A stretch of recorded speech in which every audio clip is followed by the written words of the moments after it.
চিন্তা করুন, আপনি যাবেন ঢাকা, হাতে সময় আছে 2 ঘন্টা। বের হয়েছেন সময় নিয়ে, কিন্তু জ্যামে পড়েছেন, ভাবছেন ছুটে যাবে জ্যাম, কিন্তু হঠাৎ শুনতে পেলেন রাস্তায় আন্দোলন। হ্যাঁ দর্শক, সারাদিন টাঙ্গাইল মহাসড়ক, ময়মনসিংহ মহাসড়ক, যদুপুর মহাসড়ক, গাজীপুর চৌরাস্তা সহ চারদিকে যেন থেমে গিয়েছিল।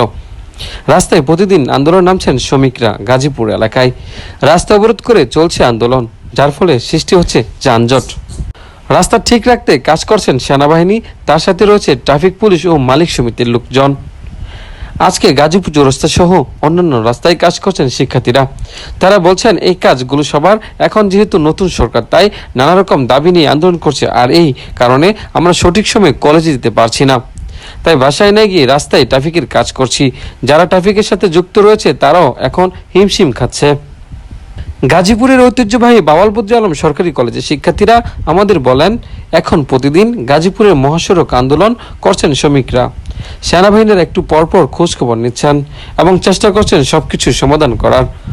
তবে আপনারা যারা গাজীপুর চৌরাস্তা হয়ে গন্তব্য যাবেন, অবশ্যই হাতে সময় নিয়ে বের হবেন, নয়তো এই ভোগান্তির জন্য বলার মতো খুঁজে পাবেন না কাউকে।